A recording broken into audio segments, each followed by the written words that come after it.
Hello, everyone. Welcome. It is Thursday night. It's time for Revolutionary Change. I'm Jen Perelman.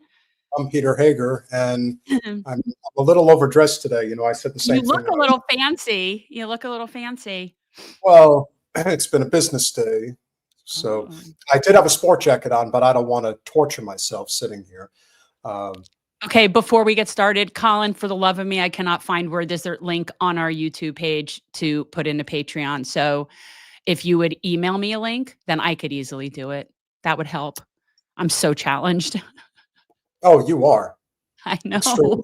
I know. I am very tech challenged. Hello, how are you? I'm fine. I think a lot of the things that we thought were true about these content creators that have these massive size platforms that cannot really be explained, although you have often said, especially when it comes to the Zionists, that they're definitely getting boosted some way, somehow, that their reach is substantially larger than anything that would be perceived as being organic. Somebody like Rogan, for example, he didn't just come out of nowhere. It took him several years to build up that audience. It took Kyle Kalinske several years to build up his audience. And let's not even get started on how long it took Jordan Chariton to build his audience. You see these content creators that appear all the time, and we're going to get into it obviously later because we're going to discuss the article and all that. But I think it just proves what we've always felt, which is either you're playing inside or you're playing outside. So make a choice. And there are several people that obviously made a very conscious decision that getting paid was more important. We'll get into all of them, guys. We'll get into Olivia Juliana, who, Jen and I personally have a very sour taste about because we had been in touch with Gen Z for change, and Olivia kind of went out of her way. They were a sham from a long time ago. Yeah, that was a bad one. Aaron Parnas, they showed themselves. Yeah, Aaron Parnas is another one. He's a sniveling little bastard who is Lev Parnas' son. He shills very hard for Israel. He is a super pro-Zionist. Here's a guy who was part of the Trump campaign, was part of the GOP, and then found a way to sliver his way onto the Democratic side and make his money there. Again, they're just, if it smells like a rat, it's a rat. That's how it works. We're not here to make friends. We're here to solve problems. And for a lot of people, making money is their top priority. And that cannot be something that we can all agree to. And guys, we are going to do a call-in segment tonight. We do not have a guest, but we want to hear from you. I would imagine a lot of you guys have probably very strong opinions, especially if you support our channel and you are obviously supporters of other content pertaining to any of the people that may have been exposed. And listen, to no fault of your own. I mean, there are people that you may just find interesting that you want to hear about, and if their opinion matters, you may find yourself leaning one way or the other on the political spectrum, and you ultimately decide that I like what this person has to say. I may not agree with all of what they're talking about, but I think they address this issue head on. We've addressed several of the content creators that have very large platforms. And if they have a website, all you have to do is go there and see that essentially 95% of everything they talk about is either Trump related or something the Republicans bad, Democrats good related. And that's all their content is. They don't talk about anything else. What's the point? Well, they're just about getting their clicks. I mean, that's it. So they're just, I mean, there's a fine line that has to be walked in being able to do this successfully, though, Yes, I agree. A place that I want to start tonight is a topic that you brought up, Jen, which I thought was interesting. I know you didn't think that it mattered. I did think that it mattered regarding what happened with Cracker Barrel. Surprisingly enough, Cracker Barrel corporate decided that the people's voice actually mattered, and they decided that they were going to pull back on their attempted marketing change. Their branding concept has been shelved. They are going to stick with what has worked. Shocking. As I said, the switch made absolutely no point. There was no rationale behind it whatsoever because it wasn't a concept that needed to be messed with. However, if anyone is questioning why this was done, now I don't know who this gentleman is, but apparently he has a very big following on Instagram. I follow him. Yeah. We have been saying for the longest time that it is all about corporate special interests. Corporate special interests will dictate what is and what isn't in the free market, even though there is no free market. This is a monopolized market, and it all adheres to the will of shareholders. And this is exactly what happened with Cracker Barrel. The only reason, and I said this to Jen, I say this to you guys, I say it to everybody, the only reason why Cracker Barrel changed course is because their stock was plummeting. When that happens, change happens. You fuck with their money, and then they'll have no other choice. So here we go. By the way, is all because of Wall Street. This is all because of the stock market, because of investors, private equity, and the demand to get more value to shareholders. This has nothing to do with wokeness or DEI, you stupid sleeping babies. Okay? I'm going to explain this to you. McDonald's, the way McDonald's is structured is McDonald's owns the land underneath this building. They own. Right off the bat, that is the key. And as somebody who works in commercial real estate, I can tell you that there is a huge difference between investing in a business that is leased to a property owner, or you actually own the property outright. So McDonald's is a great example. Many of the corporations do this. Not all of them do this. You know, FedEx doesn't do it all the time. CVS doesn't do it all the time. But McDonald's is an example that when they invest in a property for their business, they own the land as well as the business. Yes. So they have it all. And one thing that I had mentioned to Jen when we were discussing Cracker Barrel was whether or not McDonald's, as this, and this is what caught my eye, this gentleman here, what is his name, Jen? I'm not sure. I'm not sure. I think his Anyway. last name is Perelman, but I think he spells it with an A. Well, Perelman, tomato, you know, 6 and 1/2 dozen of the other. Anyway, this Jewish guy who clearly cares a lot about what's going on in our economy. I don't know that he's Jewish. Will you just let the video play? Can you just let the video play? It's so short. No, I'm making a point here. If you look at the McDonald's in the left-hand corner, what do you see? You see the old school McDonald's with a play place. When you see the McDonald's on the right, what do you see? Something clean. And completely sterile. Sterile. That's a good word. Hence clean. And play places, like I told you, were breeding grounds for disgusting shit. Sorry, but they were. And by the way, when I was a kid, we didn't have those. We survived. How will we? Land. They're the biggest landholders in the United States when it comes to commercial properties. The franchisees then rent the building on top of them. And you know what happens? Sometimes McDonald's go out of business. And when McDonald's goes out of business, they want to put a different business in there and they want to sell the land underneath it. Well, guess what? When you have a building that can only be a McDonald's or can only be a Pizza Hut or can only be a Cracker Barrel or only be a Taco Bell, guess what? It's harder to sell those businesses. So every business has slowly been turning into a gray or beige box. Right. Because you know what happens when you put a vape store inside of an old Pizza Hut? We all call it, oh, the vape store inside of the old Pizza Hut. Now, in the future, they'll just pull the Pizza Hut sign off and you'll go, I think that might have used to be a Starbucks. I don't remember. I don't know. But all the buildings used to look like this. It's also easier to do upkeep on it. They all have the same dumb awning with these weird little latches attached to them. They don't have to have the special McDonald's only custom ordered roof or the special Pizza Hut red shingle or making sure that they have to do this special lighting underneath Cracker Barrel or whatever was going on with Taco Bell back in the day. They're all buying from the same company. They're all using the same parts. That brings down their cost. They're not building play places anymore. It's not because of wokeness. It's not because, oh, gay people, no. It's because insurance for a play place costs more than just having a fucking McDonald's. Because the purpose of all of these buildings is to just pay off the property taxes while the land underneath it gets more and more expensive. So eventually you can sell it to somebody. Like in the case of Cracker Barrel, maybe the fact that they have land that's connected to the edge of every single highway exit by mid-tier cities all across the United States, maybe that'll be a good play for somebody who wants to put up electric vehicle supercharge stations. Oh, that's a wishful thought. But no, it doesn't. But that doesn't help me because electric vehicles are not the solution to our problems. Oh, I agree. But I was That's also just going a to whole say, other problem. yeah, well, this is, and of course, JG mentions that this is owned by BlackRock. Yes, so BlackRock obviously has a big part in this, as do all private equity giants, because again, the end goal is all about profit.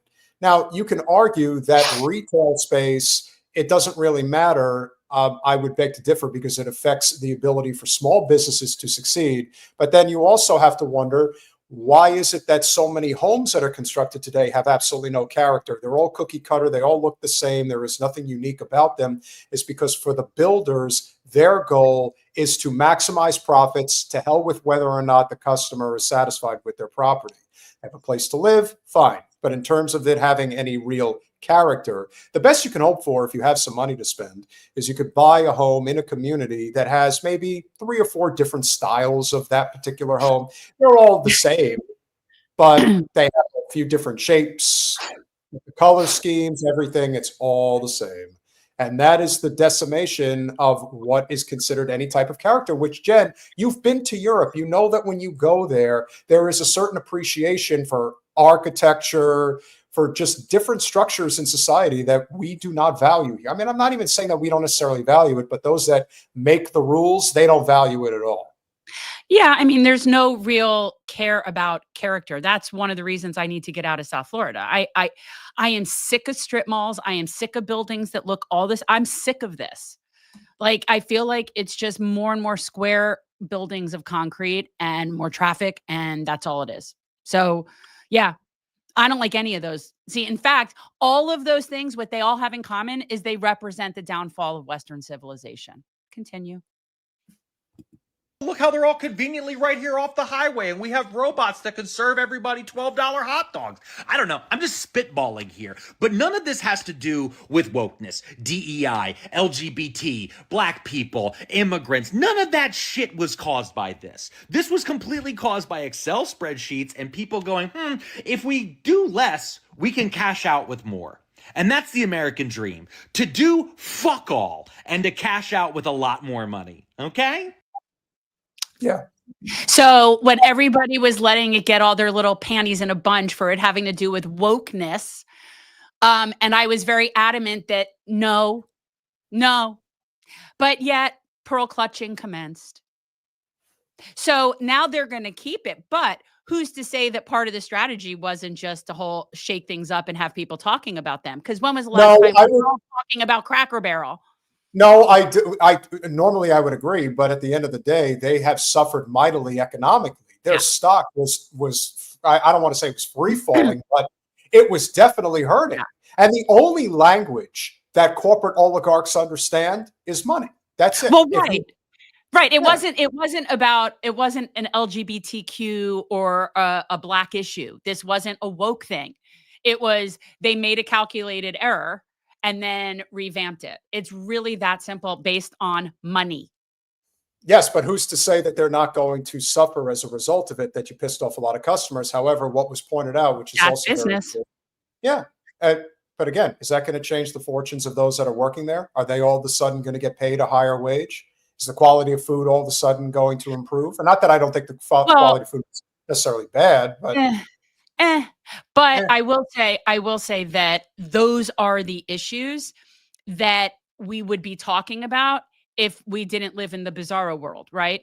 Like in America, what we're concerned about is logos and brand appearance, not about the fact that they pay slave wages, that they don't, accommodate workers in a lot of ways there. It's not great. It really isn't. They're not very good to their workers there. So, there's that. I'm just saying, like, we're really caring about how people feel. This is why it was so stupid to me, like how people feel about a company's brand and logo. Look, I remember when the Dolphins changed their logo and they updated to the new color. I don't like it. I still don't like it. I miss the old aqua. But you know what? That's just my problem. That's just my problem. You see? I think we it's all fine. have them. What? I think it's fine. I mean, listen, sometimes they wear. Remember, the other thing is that they'll come up with a throwback jersey. They'll come up with an alternate. I reject all of that. I reject it. I reject pink for breast cancer. I reject Orange for a Dolphins jersey, I reject it entirely. And I don't care what they say. And I'm just saying, and the new green is not the same as the old teal. And so we don't always get what we want. That's my point. Okay. Like there have been things that have changed. Okay. If I like a color of some sort of makeup, I assure you they will discontinue it. I assure you, if I find something I like, it will be discontinued. It's just my cross to bear. Okay. I'm not going to get sympathetic for people that just don't like some company changing their logo. That's fine. And I don't think there's anything wrong with that. But I also think that we need to be realistic about what brings joy to anyone in society. And there isn't a hell of a lot to get excited about. And that I think is part of the problem. But the problem is not that problem. Should not be borne by Cracker Barrel. Okay. Cracker Barrel's purpose is not to bear the childhood scars of everybody who somehow gets triggered from their favorite logo being changed, right? Like their job is to sell food to people. That's their job. Now, if they do it well, good for them. If they don't, that's their problem. You know what I'm saying? Like, I just think that the amount of energy that we put into thinking about these things is crazy. Yeah, it's definitely a big problem, but there's a hell of a lot of other problems that we do have. Now, we have been very clear that when it comes to our elected officials, it doesn't really matter, but there are some that are just absolutely worse than others. And one of the very worst is definitely Ritchie Torres. And I bring up Ritchie because for those that don't know, Ritchie technically represents, as of today, the poorest district in the entire country. Now, granted, I believe a lot of that has to do with the Bronx, which is not surprising. But even still, I don't know what possessed this guy to go on with Adam Friedland. I don't really know much about Adam other than he was born in Israel. He is, I guess, what you would have normally considered a liberal Zionist, but he's come to terms with the realities of what's going on. And I just want to share this brief exchange that happened between the two of these guys, because the level of tone deafness on somebody like Torres's part is probably going to get him knocked out of Congress. Rightfully so. That doesn't mean there isn't somebody who's going to hire his ass. But one thing we do know is that he isn't going to run for governor thanks to Zoran. So that's one domino. So let's have another one. Let's continue to show what a complete buffoon he is. And as many people have pointed out, why he decided to go on with Adam Friedland was a huge mistake on his part. Some people thought he was walking into like a Stephen Colbert type situation. It turns out that was not the case. Murdered thousands of people. So what does that mean? That Hamas is a terrorist organization for murdering innocent children and civilians. How many civilians have been killed in this war? The war is a tragedy, but 90% again, of you're them have been suggesting civilians. They've killed journalists. People have been killed in a war. It's been a tragedy. They've killed people waiting for aid. But you're suggesting that it is the policy of the Israeli government to murder civilians? And yeah, actually, in fact, they've been pretty clear about it. It's not even a secret. That's what's so fascinating. But yet, to this piece of shit. Oh, there's so many things I want to say about him, but I really can't. But I want to, but I can't. But I want to. Oh, well, then I'll say, okay, he is a house you know what, and he's done it specifically for money, power, and he's gay, and he's also Hispanic. So he tries to check every box: Black, Hispanic, gay, pro-Israel, loves the Democratic Party. But for those who remember when he was running for Congress in the first place, he was pretending, much like John Fetterman and several others. You see, the thing is, the Democratic establishment candidates that get elected are actually not as dumb as people think they are. They know the language that they need to speak in order to get the people excited about actually supporting them, which is why anybody else that's running for office should always be met with a great deal of skepticism. The same is true for somebody like Graham Plattner in Maine. Same is true for Zoran in New York, and anybody else who's going to run within the Democratic Party. Know this. There is a good chance that they will fuck you over when it's all said and done, because for them, their career is more important than anything else. Adam Friedland was born in Israel. He was raised a Zionist. And he is telling Ritchie Torres, this is not only a genocide, you're killing 90% of the civilians. And Ritchie is sitting there trying to tell him, no, actually, I'm right. Not you. But all Ritchie has is talking points. Every single thing that he's saying is out of the AIPAC guidebook, right? Like that's just everything he's saying is a talking point. He's not a serious person. No, he's not long for politics because he's actually really bad at it. Like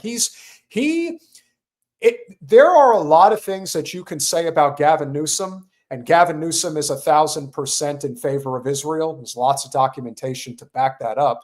But Newsom is a very smooth politician. He's smooth. He knows how to get people behind him. You'd have to be blind not to see it. But Ritchie Torres, because of the fact that Debbie Wasserman Schultz has not been in the spotlight until she stuck her stupid head out regarding Alligator Alcatraz and how she made that a worse situation than it already was, Ritchie Torres has kind of made himself public enemy number one for progressives. Like Good. He's really, like he is whoever, whether it is Michael Blake, whether it's even Jamal Bowman, whoever ultimately ends up running against him is going to have a lot of support. They'll have a lot of money. They'll have a lot of the ground game. I know our good friend, I know Jose wants to run against him again. But again, brother, you got to have a financial infrastructure. I'm not saying you got to run as a Democrat, but you got to be able to raise that money. And in a place like that part of New York City, it's very hard to do it. You know, Jose Vega's a great guy, and there is no question. Well, I will not be helping Jamal Bowman in that capacity either. No, I wouldn't either, but we'll see what happens. The point being is that whoever does end up going up against Ritchie will definitely have a very good chance of beating him. That much I'm confident in saying. That is a notion that I reject. You gotta listen, man, you gotta be like a human being about this. People who are dying in the war, which to me is a tragedy, because war is a tragedy. Do you feel in your heart that this is what you're saying is right? If you remove Hamas... You don't actually think that. I told you what I believe. Don't tell me what I believe. I've told you what I believe. Why would you believe that? Because there are people who see the world differently. I know it's a shock to you, but there are people who see the world differently from you.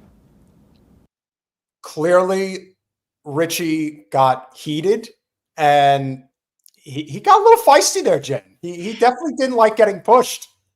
Well, I mean, I think he's definitely not looking at who this audience is that he's talking to. I mean, he's telling an Israeli person what is.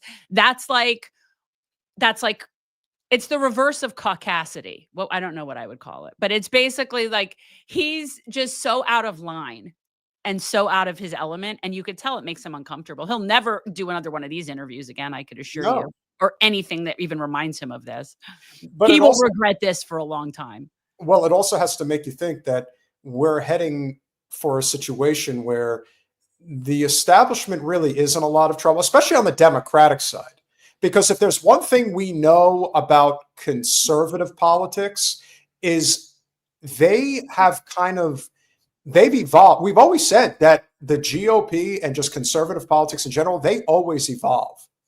So the fact of the matter is, if you think about it, whether it is Charlie Kirk or Ben Shapiro, or then, more so the independent leaning slightly anyway, Tim Pools of the world, or dare I say, Nick Fuentes is a little too extreme in that regard. But any of those particular people that we've mentioned, with rare exceptions on Fox News, that is where the conservative politicians all the way up to U.S. Senator go to be interviewed. You don't see anyone on the Democratic side that is part of the establishment that will ever go on a true independent left podcast. When Alyssa Slotkin went on with Crystal Ball, that's the last time any of them are ever going to do that. Like, it's been, the word is out. Don't ever go on these shows, ever. You want to go on with somebody? You go on with somebody like David Pakman. He'll treat you right. Well, no, you have to go on with someone who's on the payroll. Yeah. That's what it is. You have to go on with someone who's on the payroll. If they're not an approved talking head, then you can't go on their show. Everything is going to have to be very padded for them. They need very controlled environments in which to spew their talking points. Yeah, but they're going to run out of real estate. That's the problem. Because now, do you want to do it now? Should we do it now? About all the different whores? Yeah, so what we're going to do, guys, is we're going to cover the horrors of content creation. We're going to cover the influencer story, and then we're going to do our call-in segment, because I'm sure a lot of you are going to have opinions about this. Obviously, again, it's not a surprise. I think we fully expected that something like this was coming, but we kind of knew just from their actions that it made absolutely no sense.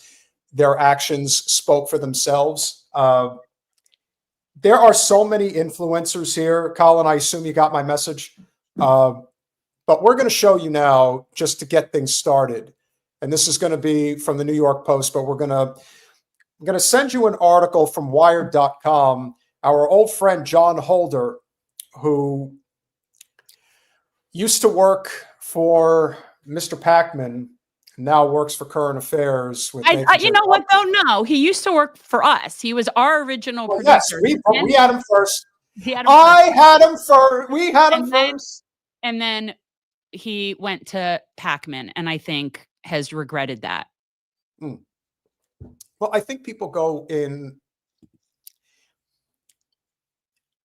You've told me like certain things in life to just be aware of. And there were times where I questioned whether you were right or not. I'm always right. And when almost, not every time, but a lot of the time, Jen is right, and surprisingly right, like in a very substantive way, where you say that this is how it's going to go down. This is how it's going to go down. We need to have a pact specifically tailored towards free Palestine, because the other side is going to be pro-Israel. And no one was thinking of doing such a thing. And now people are thinking, well, what can we do to make it better? And so this in itself becomes a substantially large story, because it's a systemic corruption that we've seen. And now, even if you didn't necessarily know that this is what was happening, you can look back on some of the names and you will say, oh, yeah, I remember when they switched. Clearly, that's when they started getting that money, because there is no other explanation. Some of them were on the take from the very beginning. I don't even think that you can necessarily tell when people switch, because a lot of the people that they go to are people that are already like sycophants anyway. They go to SIMPS anyway. And so it isn't like they go to someone who's a real independent thinker and they're just all willing to be bought. These are already people that were simping in one way or another for the party. If you were a vote blue, no matter who, if you were a content creator that ultimately fell in line behind Hillary, if you were someone who, like, all of that, then you're their person that they're going to approach. So all of these people were always those people. Yeah, I think that this is not surprising by any stretch. And so I am not a fan of hers. I don't really have anything positive to say. She's a Nepo baby. She is an overwoke fool in many cases. But you know what? If somebody gets it right, then they deserve to be credited with it. Taylor Lorenz. Wait, who are you? Oh, I don't know who that is. Trust, you don't want to know. All right, I don't know. All right. But Taylor Lorenz dropped this article last night, and obviously now it's making the rounds. A dark money group is secretly funding high-profile Democratic influencers. So an initiative aimed at boosting Democrats online offers influencers up to $8,000 a month, which means over $100,000 per year. A lot of money. About 100, just a shade under $100,000 a year. Or am I doing the math right? 12 times 8, 96. Yeah. But let's just say $100,000 a year is what they're being paid. That's a lot of money. And that isn't for a lot of time either. Let's keep that in mind. They're getting paid this money, and it's not like this is a full-time job. They get their talking points, they use their platform, they do what they have to do. They've been doing it anyway. Maybe. Well, maybe they were doing it just to get noticed, and it worked. No, I wish why won't anyone pay me to say what I'm saying? You haven't asked. Where's my $8,000 a month? Like, it's so frustrating, because it's like, obviously I understand why. I know. Well, you haven't begged enough. That's your problem. You need to beg a little harder. Get Well, those knee pads ready. it's just so ridiculous. I mean, we know why, obviously, but it's just very frustrating because for the most part, especially when it comes to someone like Pacman, he was already simping for them for years. Like, this was not new.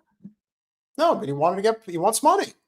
I want money. Yeah, but you go to David Pacman's website and all he does is bash Trump. That's all he does. David Pacman does not talk about the genocide. David Pacman does not talk about anything. All right, I'll tell you what. I'll take $4,000. I'll keep talking about the genocide, but I'll also shit on Trump. Does that not get me half of the $8,000? No, because if you're talking against Trump, then if you're talking against Israel in any way, you are talking against capital. You cannot speak out against capital. If there is a common theme amongst all of these morons, and I mean all of them because I'm going to call them all out, every last one of them, you cannot question capitalism, especially our country's leadership's brand of capitalism, which is oligarchy bordering on fascism. That is exactly the point. You will never see them question those things. Anything that they will say will have everything to do with pumping out the party line and supporting all of the things that we know the Democratic establishment supports, which is essentially the same thing as the Republicans with a few tweaks here and there. But it's all the same. It all gets back to the same thing. And so in this case, all they had to do was keep it secret and agree to restrictions on their content, which means they had to say what they were saying, and they had to also avoid covering anything that was deemed inappropriate by the establishment standards. Colin, if you will, please. In a private group chat, are we not able to read this? I am so fucking sick of this shit. Okay, well, can I talk? Can I answer Rupert? Rupert says, I am not doing well at smashing stereotypes about Jews. Rupert, I've been working for free for 6 years. I'm just throwing it out there that I wouldn't mind getting a payday. That's all. I mean, I don't know that that's necessarily a very stereotypical Jewish thing, but it would be nice. Pull up the. I sent you the New York Post article. Yeah, that's fine. Okay. You see, the New York Post is not only the oldest running newspaper in the national newspaper. You could get the New York Post all over the country, even though it's a New York newspaper. And it is a conservative paper, but it is the oldest paper in the country, and there is no paywall. See, they care about the people. That's important. So a secret dark money group tied to the Democratic Party. It's called the 1630 Club. 1630. I wonder what that's about. What's 1630, guys? What's the significance of 1630? I don't know. Maybe they'll tell us in the article. You never know. I don't know, but right now there's 227 people watching, and I can't tell you how much I love 227. Well, 2227. What? Never mind. No, just 227. It's not about you. It's about me. It's always about me. It's not about you. It's about 227. Well, I can't attest for that, but what I can attest for is that all the things that we assume was true about these Democratic shills is 1,000% true.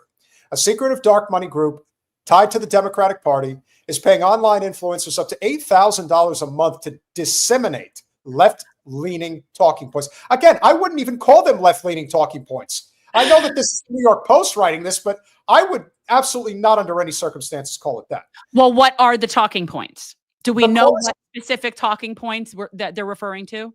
Well, so what they're calling this is the Chorus Creator Incubator Program. It said to be funded by the 1630 Fund, a nonprofit sometimes portrayed as the left's answer to the Koch network, and which has funneled money to dozens of Democratic-friendly influencers, according to Wired. Fuck you, Wired. The names attached to the program span some of the most recognizable liberal voices online. They include Olivia Giuliana, the Gen Z activist who spoke at the 2024 Democratic National Convention. And remember, why did she end up getting this speaking position? She was just a regular volunteer / perhaps employee of Gen Z for Change, a group that had offered to help Gen initially. And then Olivia went to task behind the scenes, made sure that Gen Z didn't really do anything. And why is that? Well, the only reason she got noticed is because Ted Cruz decided to go after her for being an obese woman. Well, Teddy, I don't know if you looked in the mirror lately, but Yeah, seriously, Ted. you're pretty rotund, Ted, which is why you decided to grow out that beard and think you look cool. No, it was just to hide how fat your face is. Okay, and here's the thing. I don't want to do that, right? Like we're not gonna get into the muck with Ted Cruz. I'm just saying Ted Cruz is who he is. My problem with this woman has to do with the fact that I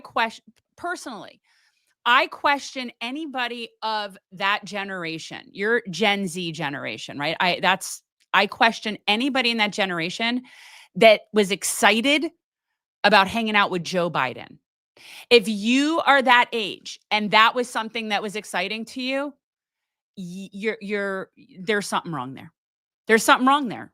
I don't know exactly what, but it's something. That's just weird. Yeah. No, I agree. Now, I know that you guys can't see who Lauren Pietra. Scroll up, Colin. Hold on. Lauren Pietra is. She's a former Playboy executive, although she looks like she was probably a Playboy bunny at one time.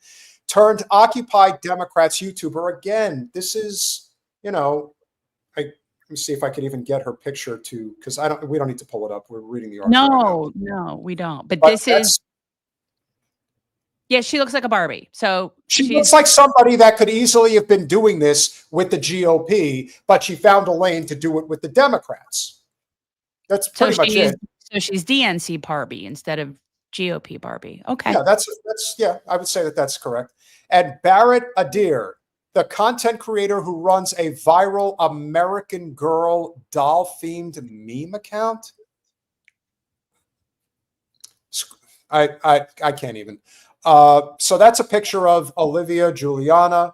Yeah, again, I don't care that she's a heavy woman. That is not the point. The point is that she's a corporate shill of the worst kind. She's a shit talker. She's an overwoke idiot who complains about the fact that she's obese and this and that. Like, no one gives a shit if what you're doing is selling corporate bullshit when people are in desperate need of economic populism. All you're doing is figuring out a way to line your pockets. And clearly she was doing a pretty good job at that, because we know for a fact that she was one of the top paid people. And the thing about Juliana, I also want to point out, she's just, to me, a younger version of, of that other one, Bitcoffer. Oh, yeah. She's a new generation of those people. That's all it is. And for those of you who don't know, because again, I don't want to subject this channel to having to, there are certain political, YouTube clips or just podcaster clips that are not worth putting on. But for those of you who question whether these guys are all in it together, whether they don't talk to each other and are not familiar with each other's work, that are all on the take, Olivia Juliana, Aaron Parnas, Harry Sisson, and that JoJo girl from New Jersey, they all do a podcast together. And they each took turns on their hands and knees for Gavin Newsom about a week ago, including JoJo saying, no one is meeting this moment like Gavin Newsom. Your check's in the mail, JoJo. Don't you worry. Let's keep going, Colin. Oh, my God. The program also includes Suzanne Lambert, who styles herself as a Regina George liberal, Ariel Fodor, a teacher with 1.4 million TikTok followers. What does she do in her spare time? Just saying. Maybe she also has an OnlyFans. She is a teacher. They're not getting paid well enough. Sander Jennings, the TLC reality star and older brother of... I know who that is. I know who Jazz Jennings is. That's a whole big can of worms. Sander is one of the twins. She's got older brothers that are twins. They're from here. They're from Weston. And drum roll, please. David Pakman, host of a YouTube show. No, he's host of the David Pakman YouTube show. It's a big deal if you haven't been paying attention. He got to meet the president and shake his hand. That's a big deal. I have his phone number. Remember, Pakman, we could take you out anytime. politically anyway. Lee McGowan, better known to her audience. Oh, politics girl. Oh, that girl. Yeah. The very extremely privileged blonde who lives in like a wealthy suburb of San Diego, who makes these videos in her kitchen with her pull-up bar in the back. Yeah, because she's fit, politics girl. She has a very successful husband, and she just gets to make videos all day. Hey, listen, don't hate the player, hate the game. If a person is fortunate enough where they don't have to work and they can kind of do this as a hobby, or in this case, their own means of making a living. But let me tell you, to borrow a word from a content creator that we're not fans of, but can at least respect the audience he's cultivated, what Politics Girl does, which is connected to Midas Touch, those screwy scumbags who are also Southern California, it's slop. It's not real. It doesn't help. The only thing it does is point the finger at one part of the problem, which say it's the Republicans or Trump and they're evil and this and that, but you will never catch them saying anything negative about the Democrats, ever. And I mean ever. Also reported to be tied to the program, each of them and many more were brought into communication with Chorus, the nonprofit arm of a for-profit influencer agency, to take part in the program. The 1630 Fund told the Post that it is a fiscal sponsor of Chorus and that the group receives donations on Chorus's behalf and provides operational and administrative support for Chorus, though it states it is not the original source of financing. I wonder who is the original source of financing. The fiscal sponsorship model is common across philanthropy, and our work with Chorus is in compliance with all the laws. Well, they probably are. Keep scrolling, Colin. In all, Chorus told participants more than 90 influence. Do you know what? I mean, that is some serious money. That's $9 million right there. And this is the reason that the Democrats cannot get out of their own way. They don't know how to spend their money. They spend it on paying their friends and their consultants, and their party is going down the drain. They could keep doing this until with money every month, and they're still going away. For anybody I keep seeing it come up in the chat. For anybody who's wondering, will I comment on Nick Fuentes going after Patrick Bet-David on Saturday because that fuckhead decided to interview Netanyahu? I saw that. And then freely admitted that his hands are tied financially by Israel. I'm sure they are. No, we need to. Somebody else had a question here. Asked, explain the no to Bowman. I missed your reasons. I wasn't saying no. I'm just saying I'm not going out of my way to support him. I mean, he's certainly preferable to Ritchie Torres, but at the end of the day, but not by much. And I would suggest we did. We had Brianna Joy Gray on here. I don't know how long ago that was. It was probably like months ago, and it was following her interview with Jamal Bowman, and watching her, I highly recommend watching her interview with Jamal Bowman. Watch his body language, watch his demeanor, and then ask me why I'm not inspired to support him. That would be why. That makes sense. The arrangement was cloaked in secrecy. Contracts reviewed by Wired barred creators from publicly acknowledging the program, disclosing the identity of any funder. Because remember, they were questioned about this, saying that you're being paid. And they said, you're all crazy. We don't get talking points. We don't do any of this. And it is now proven beyond any doubt that they are, because they clearly have bank statements. Somebody got a hold of them and proved that that's what this is, that is what's going on. And even if they've been caught, does anybody really think that this is going to change anything? They'll just find another way to do it through a different NGO. There's going to be another plethora of people who are going to come out. The Democratic people are not going to change. Not when the money's available. Money first. Money talks, justice walks. That's how it works. A breach could mean expulsion from the program and the loss of, let's be honest, it says thousands of dollars in monthly income. It's ultimately hundreds of thousands, and in some cases gets all the way up to millions of dollars in compensation, depending on the scope and how many different subset organizations are paying them to do this. Remember, somebody like Pacman has, I don't know what his count is. Pacman's probably somewhere in that 3 million subscriber mark.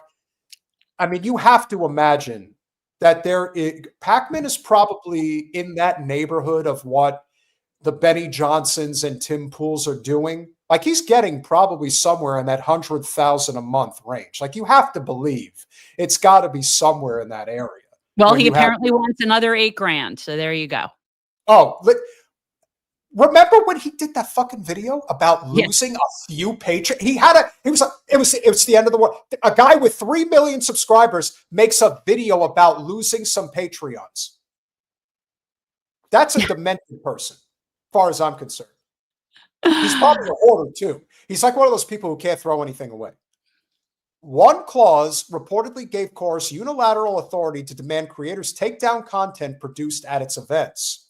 Another required influencers to route any dealings with politicians through the organization, effectively turning Chorus into a gatekeeper between Democratic politicians and their online supporters, according to Wired. Man, he should, I tell you, he's got to get his head knocked off. Like, he's so in love with himself. He's so proud of this business he's built. You know, he just feels good. Just really good. Some balked at the restrictions in a group chat among influencers debating the terms. One pro-abortion creator, again, it's pro-choice. No one's pro-abortion. And this is New York Post writing, so keep that in mind. Parry, Women in America, quipped, I believe we are in stage 5 acceptance. Aaron Parnas, one of the biggest scum suckers of them all. You want to talk about a Zionazi? You want to talk about a pro-Israel Zionazi? Aaron Parnas is as high up on the hog as it gets. And for those who don't know who his father is, his father, Lev Parnas, was in Trump's inner circle for many years. They worked in the GOP. They got paid by the GOP. Lev Parnas went to federal prison, and his son has basically taken over the family business, figured out a way to sucker the Democrats, because you're all a bunch of fucking suckers, because you all just bought into, oh, he's against Trump, so that means he's good. And he just built up this huge audience. Aaron Parnas built a massive following on TikTok. Do you know why? Because he was covering the Ukraine war with Russia and talking about how Ukraine was great and Ukraine's going to win and Russia's going to lose. And so he's just a Demo. So he's been a Dem shill for a long time. Oh my Lord. Oh my Lord. Big time. A Gen Z news influencer. Well, at least you didn't call him a journalist. Once hailed as the Gen Z Walter Cronkite. Who hailed him as Walter Cronkite? Who did? Who wrote it? Nobody. I want to know who the fuck said that this guy's Walter Cronkite. He gets talking points from the 3-letter agencies. His fucking father is in federal prison. He was in Trump's inner circle for many years. They are as interconnected to the machine as you can possibly be. And they're Zionist scum-sucking fuckheads. So on top of all that, you're saying that this guy's the Gen Z Walter Cronkite? I want to know who said it. AM said it best. He said it himself. It's like a running Don Rickles joke. Yeah, Robert De Niro, great actor. Just ask him. He'll tell you. It's the same thing. Oh, my God. See, this is one of those moments where I don't need to be here. Is reported to have told colleagues it was take it or leave it. Ultimately, many signed. The program's secrecy clause was deliberate. It avoids a lot of the public disclosure. Oops. On political ads, Graham Wilson, a lawyer for Chorus, said in a Zoom call with creators, according to Wired, your names aren't showing up on the reports filed with the FEC. Oh, that's interesting. Yeah, really good. Oh, and there's Maxwell. Oh, Maxwell, how the mighty have fallen. Refused to come on our show. I don't want to talk about him. Came up to Orlando and lended a hand. I don't want to talk about that. We're not going to talk about Maxwell. That omission is exactly what alarms watchdogs. For democracy to thrive, we need transparency around Who is paying for political messages? Elizabeth Dubois, a University of Ottawa professor who studies digital politics, told the outlet. Don Hayter, head of the Santa Clara University Markula Center for Applied Ethics. Boy, they really just like to come up with these fancy names for their Yet the money was hard to resist. In addition to the $8,000 a month amplifier tier, some creators were offered smaller stipends, around $250 a month. Well, you got to get your foot in the door somehow. To be part of what Torres described as a larger incubator, according to Wire. See, we're going to get you started on the ground floor. Make $250 a month, a little bit here and there. Then we're going to boost you up to $1,000. And if you do good, we'll get you to $3,000. And if you're really good, we can get you to $5,000. But the top tier, $8,000 and above, that's for the superstars. Hey, you ain't no superstar. Not yet. But you work on your game. You never know. You might get there. The collective reach, Torres bragged, in fundraising materials, topped 40 million followers and 100 million weekly views. Wow. And they think that Russia was the bot problem. Oh, yeah. Really big. That's why Russia's couple $100,000 or whatever in Facebook ads. That sways an election. But this is just fine. I always thought that most of these types of content creators, they've always, in one way or another, to me, been on the DNC payroll. Now it's just official. Oh, yeah. Well, that's kind of like what we talked about with the I've Had It ladies in Oklahoma. And they want to claim like they're on the right side and are actually doing a good job and helping out. And yet, remember, jilted lover Chris Cuomo points out that at the top tier at the United Center in Chicago, at a minimum, in order to secure one of those luxury boxes for the DNC convention, you are paying a minimum $250,000. Most people were paid $500,000. The fact that there are luxury boxes for a political party convention speaks volumes in and of itself. And the way that our whole system operates, like really, the fact that they even have that, it's right up there with super delegates. You just announce we are elitist pieces of shit and we just want to make ourselves richer and our friends richer. And if you want to come with us, great. But that's what we're doing. That's their whole, that's the Democratic Party platform. Scroll down, Colin, please.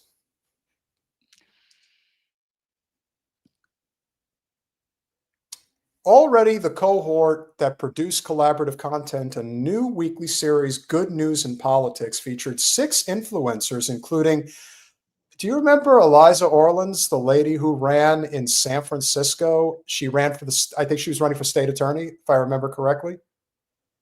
I don't remember. I remember her. Another liberal Zio. I don't remember her. Sandra Jennings and the Z activists touting Democratic wins. The creators encourage viewers to follow these creators, bringing you hope instead of doom scrolling. For the Democratic Party, burned by years of failed influencer outreach, the strategy marked a dramatic shift.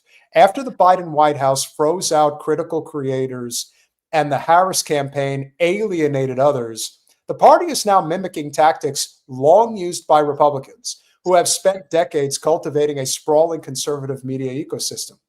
But while right-wing influencers often receive direct funding through PACs or campaigns, Democrats are now accused of using nonprofit intermediaries to obscure the money trail. You know why? Because the Democrats are the sheep, or excuse me, they're the fox. Republicans are the wolf. The Republicans come through the front door. No, Democrats are sheep. I was with that. I got that. Yeah, I think they are. The supporters are. But they come in through side doors, what I'm saying. Oh. You don't see them coming. They're telling you they're one thing and they're doing something completely different. The 1630 Fund, founded in 2009, is no small player. It poured in $141 million into left-leaning causes during the 2018 midterms, $400 million during the 2020 cycle, and $196 million on ballot initiatives in 2022. Lord knows where that money's coming from. Just 4 donors accounted for nearly 2/3 of its revenue last year. Now through Chorus, that money is flowing to TikTokers, YouTubers, and Instagram personalities. I would like to know who those top 4 donors are. Maybe list them. Scroll down, please. Not all creators welcome the arrangement. vSphere, a TikTok star with 3.5 million influencers or followers, accused Chorus of using their image in fundraising decks without permission. That's grounds for a lawsuit. That actually is grounds for a lawsuit. Abagazla?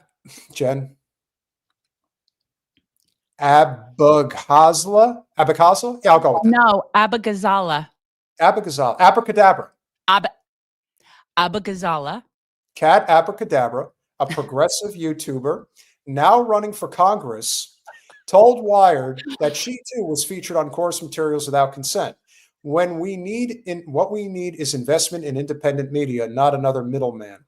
Some Dem creators defended the program, including, of course they did, including Elizabeth Booker Houston and Ali O'Brien, both of whom were reportedly offered high-paying slots at the incubator. Of course they were. I don't know who they are either, so I don't know who any of these people are, which is, I think, why it's not as entertaining for me to hear these things. All right, so now I'm going to unload. Now, you want to talk about one of the biggest cocksuckers in this entire fucking scheme? Yeah, with you.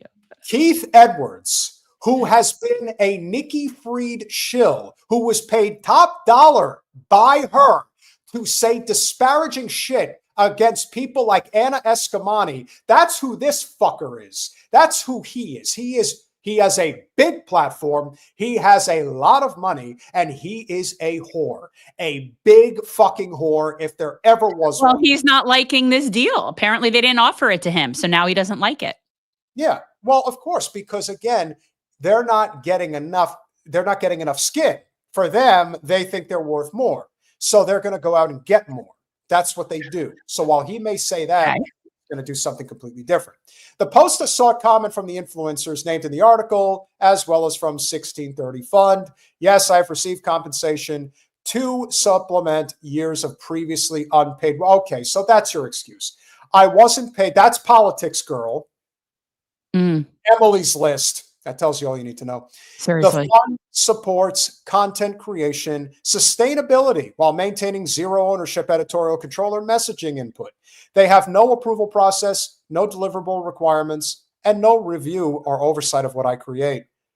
Petra said that the expectation that creators should indefinitely absorb all labor costs without compensation is neither sustainable nor reasonable. When my content is funded by an organization or vetted because of my shared values, you'll see a clear disclosure. Sure. Anything else, Colin? How much more we got? No. Spokesman for the 1630 Fund told the Post, Chorus is doing crucial work, of course, to spread a pro-democracy message, pro-corporate message. To Americans, creators work with Chorus have always been encouraged to talk about their involvement in the program. No, they're not. They're sworn to secrecy. They're not allowed to talk about it. The rep said that as a nonprofit, Chorus creators are not paid to support candidates, but they are free to do so on their own time. I can't even read anymore. I just don't know, other than David Pakman and Jazz Jennings' brother. I don't think I know any of those people. I mean, I know some of them, but that's not all of them. There's plenty of others out there. Apparently, Brian Tyler Cohen is another one. I'm sure the Midas boys, they're involved in some capacity. Those to me are just all operatives of the Dem Party. They exist because of the party. That is their response. That was their response to Joe Rogan having Bernie on the show, was creating their own ridiculous stuff. Texas Grown is absolutely right. You can't. Texas Grown, I wish you could send me some of your sticky. There is no real distinction. They pretty much all put out the same shit. That's the difference. And in conclusion, are you concluding? Peter's concluding. It's like the Harry Sisson kid. I was out of electoral politics by their time. Hey, they're in it because it's paying them. Harry Sisson and his partner, I don't remember his name, they got caught with their hand in the cookie jar. There was a bank statement that directly showed that they each received a check for $200,000 from the Democratic Party, and they tried to deny that they were being paid by the Democratic Party. Somebody said, oh, no, you are. I'll prove it. And they did. So it's not surprising. The party with super delegates is super dead and should stay dead for good. That's what we can hope for. They are. They're dying. They're done nationally. If you guys are enjoying this so far, which we hope you are, please go over to patreon.com/revolutionary change for as little as $5 a month. You can become a supporter of our small but mighty and growing channel. And if you are so inclined as a paying member, whether through YouTube or through Patreon, you can be a call-in person right now, because we are going to the call-in segment of our show. We had a really very generous super chat, and we also have 2 new $10 patrons. So 2 new $10 patrons? yeah, Did you update that already? I did. So welcome, Ayaz Vergi and Rob S. Thank you so much for becoming $10 patrons. Or excuse me, is that patrons? Yes. Yes, patrons. Shout out, my dude, Leaky Tiki. Thank you for becoming Leaky Tiki. Really appreciate that. Our tried and true favorite, JG1982 with the $5. The snowflakes on right always cry wolf. I mean woke. Hey, like I said, if you're getting paid, There's snowflakes on all sides. We need a moment. We need more cowbell. We need something. Wait, somebody said that in the chat that they Pac-Man fever, and the only answer is more cowbell. Yeah. We don't have Pac-Man fever. I'll tell you what we do have. We got a lot of this. We've got a lot of excitement. My facial expressions, my emotional expressions, they're going a million miles an hour right now. You know why they're going a million miles an hour? I'll tell you why. Would you care to guess why, Jen? Why I'm so excited? We got a really nice donation. We sure did. Amal Awad, thank you so much for the $100 super chat. I can't pay so good. Thank you. But a little something to show my appreciation. Please don't stop talking about the genocide in Palestine. Much love. Trust me, after the call-in, it's all about Israel-Palestine for the rest of the evening. So thank you very, very much. And thank you guys who have contributed thus far. But we're not done yet. Good old Willie Bragg. Guys, if you're not subscribed to Willie. If you're not subscribed to the YouTube show, the Willie Bragg Show, please make sure that you do. Great show as always. Always good to see you, my friend. JG with the $2. Prostitutes. Yeah, they are. Yeah, they are. And you know what? They're proud of it because in the end, it's all about the money, baby. Trust me. As we've said, we have been to Tim Pool's compound. Shilling pays. We've seen it. We've been. Oh, yeah. Let me tell you something. His house is so stupid big, he probably hasn't been to every room inside of it. That's how big it is. It's not. No, it's not. But it does have some very strange like hallways and backways, and you could definitely get lost there. That's a 7,000 square foot house, easily. It might be bigger than that. I don't know. But it was cool. It was fun hanging out with them. I mean, Luke Rakowski's, I would hang out with that guy anytime. Like, he's cool people. Yeah. And he's down here. Yeah. Ian's cool. Ian's cool. I mean, Tim is, we had no problem with Tim. Tim's Tim. He was nice to me. But yet I don't watch his stuff. So I don't make commentary on what he does because I don't watch that. No. Because once it is proven that you are taking money from corporate entities, that's the end. It's not personal. It's just the way it is. You either have that integrity or you don't. You can't just say, oh, yeah, I'm totally for this. And then the next thing you know, you're proving that you're going to say one thing and do something completely different. That's why. We could ask Luke to come on the show. I wonder would you think Luke would come on the show? I think Luke would come on if he had the time. Yeah. If him and Ian come on at the same time, that would be fun. Colin, do we have any callers who would like to chit chat with us this evening? Not yet. All right. I posted a chat, but if you guys are a member, check YouTube feed, and you'll see a link to the Zoom, and on Patreon, same thing, and you just click that link to join. Yeah. So anybody who's a member on YouTube or a member on Patreon, you can click in and call us. That's how it goes. That is how. Got to pay to play. Got to pay to play. We're not going to give you all night to do it. If you guys don't want to call in and talk to us, we can't force. No, we could just we could just keep talking. If somebody calls in, somebody calls in. Like, you know, I'm not going to beg people to call and talk to me. I mean, I think that the mask is going to continue to be removed. I think the more we go forward, I don't know who the Democrats think they're selling their party to. That's the question. I don't think they care. Oh, as long as the money's there, I don't think they care either. Well, right. I mean, the people that control the party, they're about money. It's the same thing as the Cracker Barrel. It's the same thing as all of it. It's about money. They're not like, that's what their concern is. They don't care if they win. They don't care. Actually, they prefer not to win. I believe that the Democratic leadership prefers not to win. If that is true, David, and I'm inclined to believe that it is, I wish everyone who watches Midas Touch was aware of that. And if they still watch their show, then as far as I'm concerned, they are all aiders and abettors of everything. Pedophilia, sexual assault, genocide, all of it. Could you imagine? You know, attorneys are allowed to say— I'm not sure who Ben, I don't know who that is. He's one of the Midas Touch brothers. Oh, I you only know their name from hearing about them from stuff that you've said. Like, I would never have even known they existed. But I would say that that's a pretty big fucking deal, wouldn't you?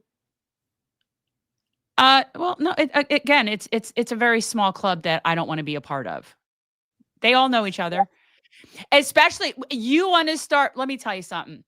If you guys don't know, there's something that we call Jewish geography, right? Jewish geography is, if there's 6 degrees of separation amongst most humans, Jews, you're probably like 1, 2 at most. And especially in certain of our little East Coast enclaves, okay? So there is something called Jewish geography. You know what, though? There's pedogeography, too. And if you want to start be talking about Jews and Israel and Epstein and Diddy and pederasses, all connected. All connected. You're not at that level of basically slave trafficking and child trafficking at the level that we're talking about, where it has allowed for our entire government to basically be being blackmailed based on it. It doesn't get to that level if they're not all interconnected with each other. That's how big it is. So yes, I do. I think it's like Jewish geography. It's pederast geography. David, if you have anything that you could drop in the chat regarding Ben Meislis representing Diddy, I think that would be big. And again, I'm sure Diddy paid very well. But imagine having just that lack of a moral center. I mean, empty beyond words. What do you mean, to represent Diddy? Yeah. Why? I'd represent Diddy. Why? I'd represent anybody, because everybody's entitled to representation. Yes, I understand that. But that is one of the reasons that I like doing criminal defense. It's irrelevant who it is, and it's irrelevant if they did what they did. That's irrelevant to their representation. Out of all the fucking attorneys out there, Ben Meislis is the one who's taking Diddy. I don't care. Who knows why? Who knows who? That's what I'm saying. That's the pedogeography. But yeah, I'd represent anybody. And I said that was one of the reasons I liked doing criminal defense. I'd represent anybody. I won't lie. I won't lie for a client, and I won't condone what you do, but everybody deserves representation. Colin, do we have anybody?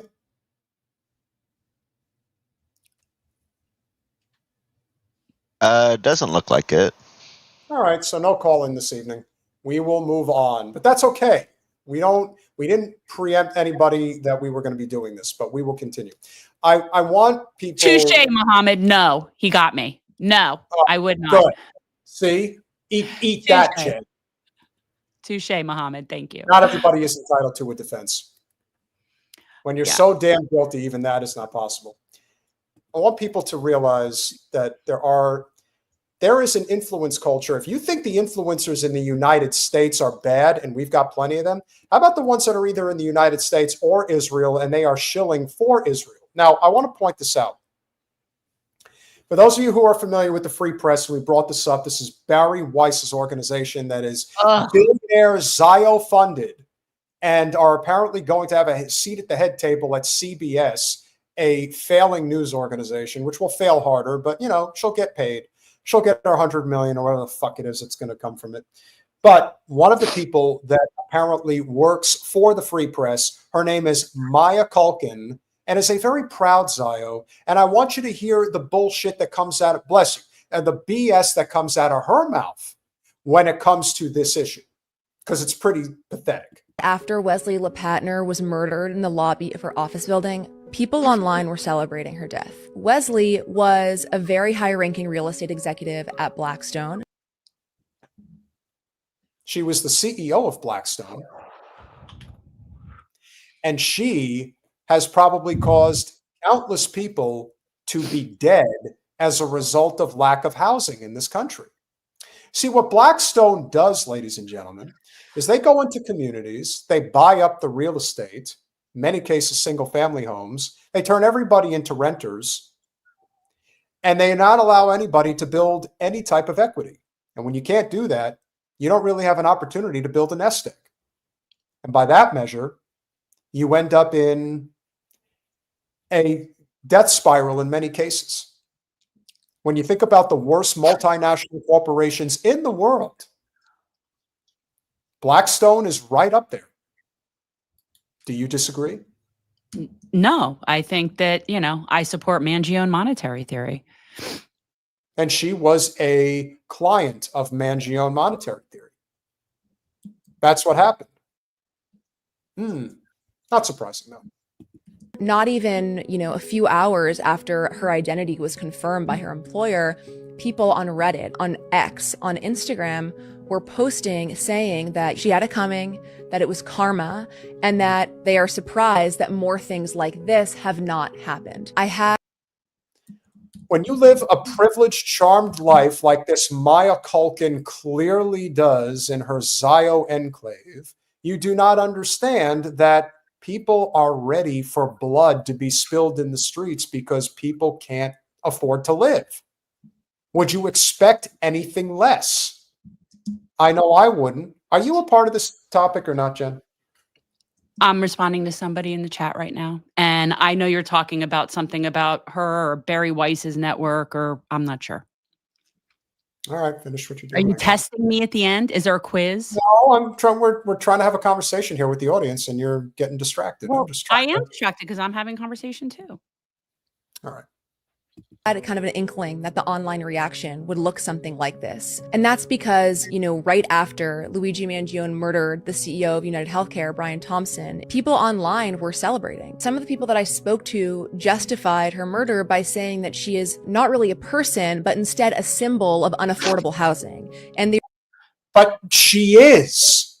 Right. She's paid millions of dollars to make sure that people can, again, there's nothing wrong with real estate investment. There is nothing wrong with being a landlord. These are corporate landlords. They have no ties to the community. They don't give a damn whether a person can afford to live there. Now, remember, when you're dealing with an entrepreneur investor in a property, yes, they want you to pay what they want you to pay. But let me assure you, the one thing that they don't want to do, the last thing that they want to do, is to have to remove somebody from their living quarters. It's a pain in the ass. They don't want to just kick people out onto the street. There are many reasons why this is bad. Blackstone, Starwood, any of the subsidiaries that work as part of the corporate landlord machine that exists, especially in the Southeast, in places like Florida, Georgia, Alabama, and the like. What's the common theme? They don't give a shit about the people who live in these communities. They just care about the money. Are they getting paid or not? And if they don't, you will be kicked out. You will be put on the street without any recourse, and no one cares. So she's she doesn't understand why people would want someone like that woman dead? Is that she's all just doesn't understand why that would be an issue for people? She's defending Brian Thompson against Luigi Mangione. Hmm. Well, Brian Thompson's dead, so he doesn't need to be defended. Well, who knows? Maybe he does. Maybe Why? they're concerned. I don't know. Why would you be defending somebody? Why Hey, would you we've got that. We've got somebody who pops up in our chat all the time complaining that we support Luigi Mangione and that Brian Thompson was a good man. Yeah, So, not so much. not so much. I reason that because she's a real estate executive. I think what we're seeing here is people viewing humans not as humans, but as symbols. And as soon as you've dehumanized someone and made them a symbol of whatever you're angry at, maybe that's capitalism, maybe that's the healthcare system, maybe that's How about both? Spoken like such a privileged person. This is a tone deaf thing right here. She's got Great Neck, New York written all over her face. It's like they just can't help themselves. They're so elitist in the worst way. And these are all liberal Zios, mind you. These are not people that grew up deep in the heart of Texas. These are not people that grew up in Mormon country in Utah or Idaho. This is a Jewish girl from Long Island. Well, right, which then brings me to the like, I wouldn't know who this is. So like, why platform this? You know what I mean? Like how many people are listening to her? Who cares? Well, the problem is that much like the same problem that you deal with the 1630 fund that is pumping up all of these voices in favor of the Democratic Party, this person is pumping up the voices in support of corporate oligarchy, but specifically in favor of the state of Israel, because again, she works for the Free Press. She works for an adjacent to Israel organization. As we said, you said earlier, can I get paid $4,000 if I bash Trump, but I still maintain my Free Palestine message? Right. No, you can't. You can't. It seems like a compromise. Not a compromise if you're bashing Israel. Can't do it. Not allowed. They would rather you talk greatly about it. You could shit on Trump 9 ways to Sunday. You don't even need to talk about Trump, but you cannot bash Israel. I just love how people like her try to come off like they're just so civilized. And they're just so, like very, very, there's decorum and just people, if, you shouldn't be projecting what you're unhappy at on other people. Like, shut the fuck up. Like, who is this? Real estate. As soon as someone is not a person, but a symbol of those things you're angry at, it becomes a lot easier to commit violence against them. I write about all of this in my piece for the Free Press, which you can read at thefp.com. Of course, we'll pass. Hours after I'll pass on that ridiculousness on your the world according to an elitist bitch. Could you imagine the hiring process that Bari Weiss goes through before she plucks somebody like Maya Culkin? I was like, oh yeah, you're a cute girl. You're from good stock. You sell well on TV. Your cadence is very sharp. But I don't understand why. I've never understood why Bari Weiss is even known. Like, I don't know where. I know her. I know who she is, but I don't understand what has warranted her being known. Well, she used to work for the New York Times, and she had like a whole spat with leaving them because of a whole. It was like a woke thing or something, from what I remember. But she's a Jewish. Yeah. But she's a Jewish Zio lesbian, Jen. So that means she's not touch. She can't touch her. She's off limits. Why? They get themselves basically a get out of jail free card. And so because she's Jewish or because she's a lesbian. Well, she's a supporter of Israel in a very big way. Then it's because she's a Zionist. It has nothing to do with the fact that she's a Jewish lesbian. That's true. Although she is a Jewish lesbian, but there have been some funny Jewish lesbians. Okay. My favorite Jewish lesbian is Sandra Bernhardt. That's my favorite. My favorite Jewish lesbian is a friend of mine. But regardless. Well, yes, but that doesn't count. I'm talking about some of them. But no, that's just silly. The fact that she's a Zionist is the problem. Yes, I agree. 100%. So, but she again uses the fact that she's Jewish as a weapon. And that's the problem. The conflation of the two is a very big problem. Now, let's flip it around and show you what a good Jewish influencer has to say. And that, of course, is Dave Smith, who went on with Joe Rogan again the other day. Last 25 years, we've spent close to $10 trillion on wars, you know, and they didn't tax the American people for that. Because they know they couldn't tax us enough to pay. We would put an end to it. If they tried to raise everybody's taxes enough to come up with $10 trillion because we want to go fight regime change wars all over the Middle East, the American people would have been like, no, we're not doing that. But they didn't do that. They kept taxes where they were. I think they even cut some rates during those years, the top rates. And then they borrowed the rest, and they still couldn't borrow enough, so they just print the money. And then essentially what happens is that the price of everything just goes up and up and up. And you just put more money into the system, and then people start looking around and going like, geez, why is the price of housing and healthcare and energy and childcare totally unaffordable? And the answer is because you're paying for the war in Iraq. And nobody... Partially true. Partially. Yeah.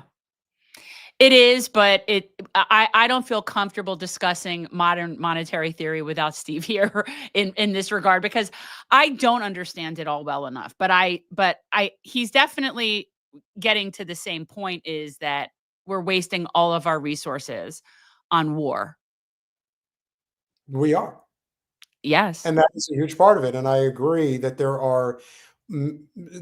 again, Steve is not a monolith. He knows a lot, but there is truth to this endless supply of money being spent specifically on war and not being spent on the country, at least in the way that it needs to be.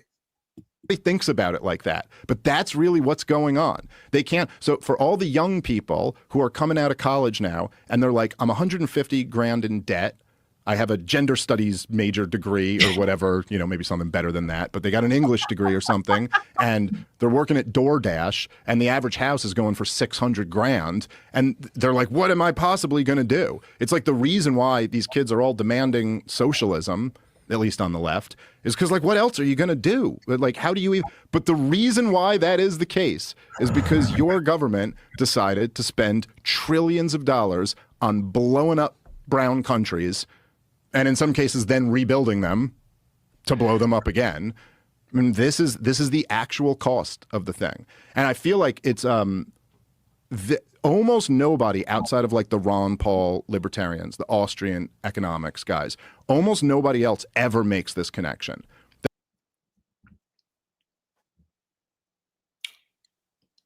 We have to take into account that you can't just spend money into existence and give it to one particular place. Or maybe a few that's places. what we do. Well, we do. We give it to one particular industry. Yes. Which is so completely bloated. And I don't know if that leads to, in the way that he's saying it, I don't understand it enough to comment on that. I think that there is something to be said for certain industries that don't get the money, and then they pass the costs off onto us. So if you're used to a certain amount of capital allocated based on the annual budget, and that money that used to be there for, let's say, farmers is not there, and rather than take a loss, they just pass it on to the consumer, I would say that there's probably truth to that. Well, yeah, and I think like well, what he's basically saying is the amount of money that we've pumped into the war industry has affected the costs of everything else based on that much money in the system. And I am not somebody who can comment on that. That's why I defer to my friend Steve Grumbine on this. Oh, we both do. But it's like, this is the deal. You can't be a world empire without having a central bank that can print money for you, because otherwise it just doesn't work. Resources are finite and you'll run out of them. And so you can't. That is true. That is absolutely correct. But there's only like 8 countries in the world that can do that. Do that without having this monetary system. But the cost of this monetary system is that prices always go up and up and up and up. And that rigs the entire economy against the working class and the middle class in favor of the rich. It's just the way it is. When the value of assets is going up and up and up and up, that's great if you own stuff. That's great Yep. if you own stuff and you're selling it. If you got $1 billion in the bank, inflation is your best friend. But if you're on a fixed income or you're a working class person, it just destroys you. You're fucked. Dave Smith.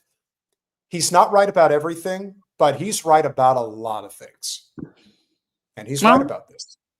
Well, but that's capitalism doing exactly what it's supposed to do. Yeah. Eventually, the saying that uber capitalists always like to have is the problem with socialism is eventually you run out of other people's money. The truth is, the problem with capitalism is that eventually you run out of people to exploit. Yeah. And so I think enough people have been exploited and they're not going to take it anymore. But Dave is not done, because he also had a few things to say about, well, you know what he had a few things to say about. Go kiss their wall. You must say... The relationship between the U.S. government and the Israeli government is so freaking bizarre that once you see it, and once a whole generation of young people see it, it's like impossible for them to unsee it. The idea that it's just accepted as normal, that the politicians for your country must worship this other country, and you're like, so what, did that other country like beat us in a war and they're occupying us now? And you're like, no, you're the superpower. They're your welfare country. But yet you must go kiss their wall. You must say, Tammy Bruce from the State Department, where she goes, we're the greatest country in the world. Well, second greatest to Israel. I mean, why do you say that on national television? Well, I remember when she said it. Don't you? I do. They all say that. Brian Mast showed up in an IDF uniform to his office. Like these are not people that are working for us. No, in fact, they're absolutely insane. And Dave is right. I mean, this is pretty clear-cut shit as far as I'm concerned. But yeah. No surprises. You're like, what? Making things better for people. And in the greatest country on earth, next to Israel. Next to Israel. That is a weird thing for any representative of your government to say. Yes, it's very weird. They're traitors. This is as anti-American as it gets. And what I'm glad we're seeing a lot of is this very real growing sentiment of true America first democracy, in that we're going to break away from Israel. Like, it's going to happen. It's not going to happen today. It's not going to happen tomorrow, but it's coming. And eventually it's going to cost people in their wallets. It's going to cost them at the ballot box. It's going to cost them in life, because these people are going to end up becoming targets. The ones that were perpetrating this genocide, they're going to get theirs. Like, that's coming. Yeah. We want to get them all. I know we can't get them all, but where are they going to go? Usually you would think that a lot of them would just go and flee to Israel, which obviously they have, but you're of the mind that they're going to have to get the fuck out of Israel soon enough. And where the hell are they going to go? They're probably going to try to get to someone.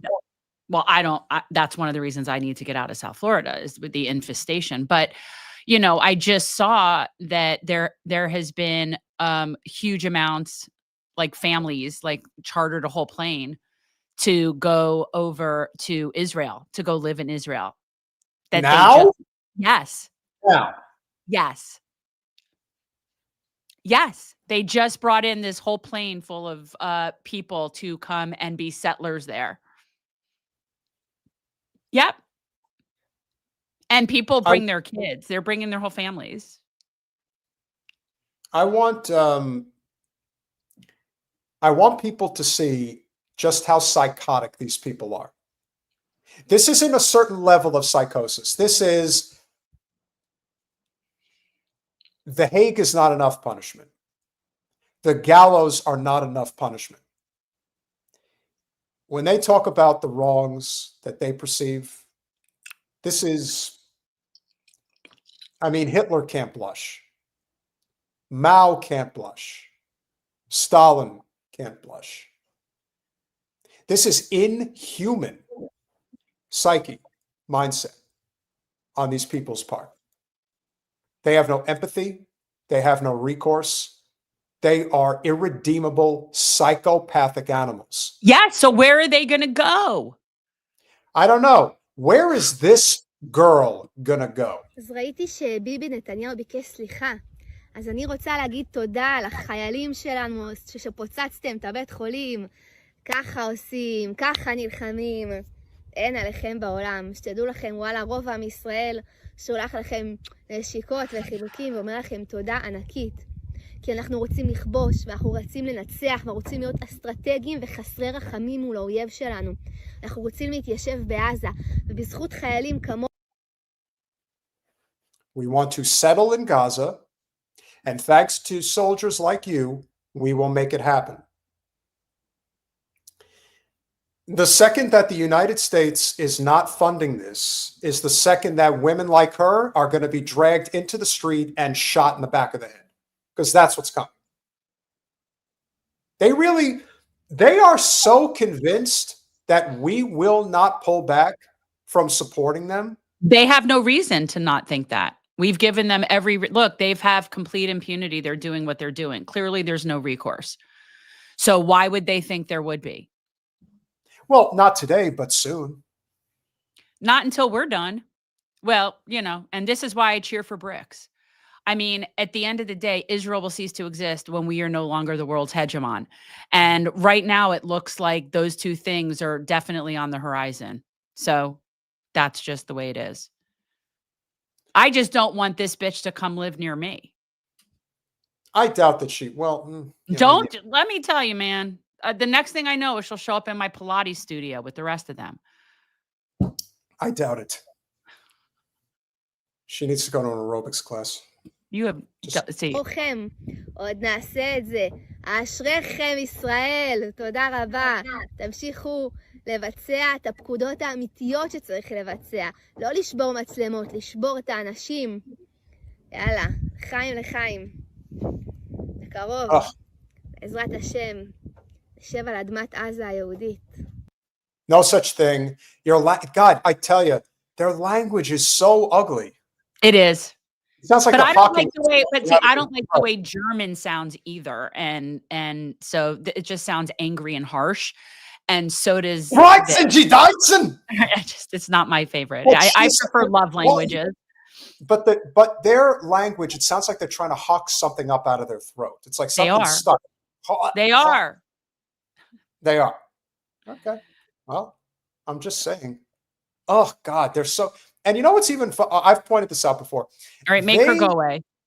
They really are under this impression that they're like these really good-looking people. God, they're so unattractive. The master. I mean, that's a mass general statement. I mean, like, Natalie Portman, and as much as I do not like Gal Gadot, she is attractive. I mean, there are definitely attractive people, so don't be silly. Sure, but that's also why a lot of them get put on the marquee. The ones who actually stand out because of their looks are the ones who ultimately end up getting put out there, because for them, you need, again, it's like the blonde Barbie that has a successful YouTube channel promoting the Democratic Party. Why does she have a successful YouTube channel promoting the Democratic Party? Because she, she plays the game. And being attractive. I don't know who that is. It doesn't matter who it is. I'm just saying that unfortunately sells. It doesn't. There's a reason why things like OnlyFans are as big as it is.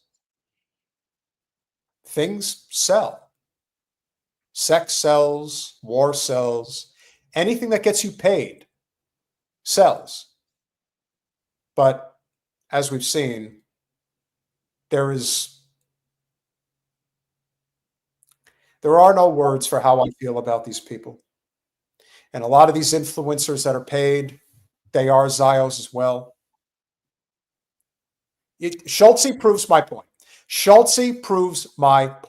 Natalie Portman is a hottie. I'm giving her a pass. Well, look, there's a lot of people who give other people a pass because they like their looks. That's a big deal. Now, I think Natalie Portman is actually a very good actress, but she's still a pro-Israel. I mean, she was born there. I mean, she does support Israel. Does she support what they're doing? I mean, I don't know. I don't think Maybe. so. I don't think so. Maybe not. I think I saw something somewhere that she has actually spoken out, but I don't know. But she's definitely not a tool for them. She's not been pro-Zio. I haven't seen that at all. No, I don't get that impression. I don't think that that's her MO, if you will. But like I said, there's going to be a lot will come of this. What that's going to look like, I'm not entirely sure. Whether it's the Democratic scumbags being exposed for shills, I doubt it's going to make that much of a difference, because I think the party, the people that are still loyal to the Democratic Party will justify this activity. They'll say, well, we're trying to beat the Republicans. That's the reason. Even though their pool is dwindling by the day, that's not going to matter. And the same is true for the Zionazis. It's a means to an end. Even though their pool is dwindling, they think it's justified. Okay. Well, you're going to be alone very soon. And you know how I know they're going to be alone very soon, Jen? Because I'm leaving. Well, yes, you're leaving, but that's, as much as I want to say that that's the majority of the reason why things are going to get better. No, the real reason things are going to get better is because change is actually happening. And so let's end our podcast tonight on a positive note. The United Methodist Church becomes the first church to divest from Israel. Leave it to the Methodists. I was going to say they're Methodists. And little by little, they will continue. Others will join. And that's what's going to happen. From Rogue DNC, the United Methodist Church has become the first global church to divest from government bonds tied to military occupations in Israel. And this is apparently going back to August 6th, and this was just released within the last day. The church's investment agency, Westpath, announces it would no longer invest, in